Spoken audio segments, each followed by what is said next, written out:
మనము బైబిల్ చరిత్రను గమనించినట్లయితే యెజ్బేలు కంటే ముందు కూడా విగ్రహారాధనకు ఆర్ఘ్యం పోసేవాళ్ళు ఎంతోమంది ఉన్నప్పటికీ యెజ్బేలు దగ్గరికి వచ్చేసరికి యెజ్బేలు మహాభయంకరంగా ఈ విగ్రహారాధనకి ఆర్ఘ్యం పోసిందని చెప్పవచ్చు.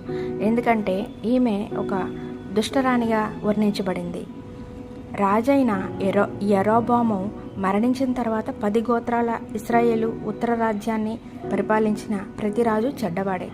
వాళ్ళందరిలోకి రాజైన అహాబు మరీ చెడ్డవాడు.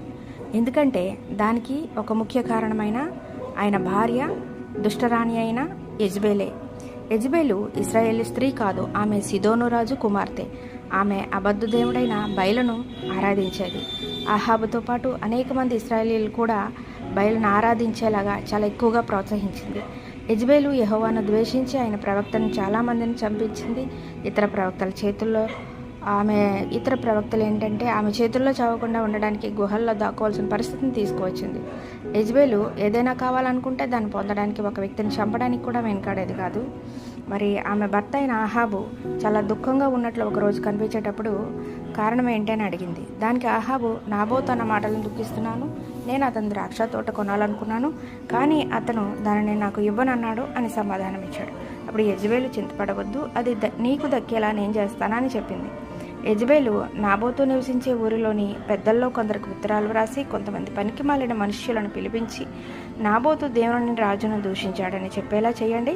తర్వాత నాబోతును పట్టణము బయటకు తీసుకెళ్లి రాళ్ళతో కొట్టి చంపండి అని చెప్పింది. నాబోతు మరణించాడని తెలుసుకున్న వెంటనే యెజ్బేలు అహాబుతో వెళ్ళి అతని ద్రాక్ష తోటను తీసుకుంది. అలాంటి ఘోరమైన పని చేసినందుకు యెజ్బేలుని గట్టిగా శిక్షించాలని దేవుడు అనుకున్నాడు.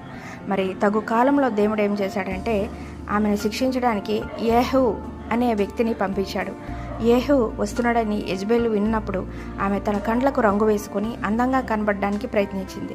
అయితే యేహూ వచ్చినప్పుడు కిటికీలోకి కూర్చొని ఉన్న యెజ్బేలును చూసి భవనంలోని మనుష్యులతో ఆమెను క్రింద పడేయండి అన్నాడు. మరి ఆ మనుషులు అలాగే చేశారు.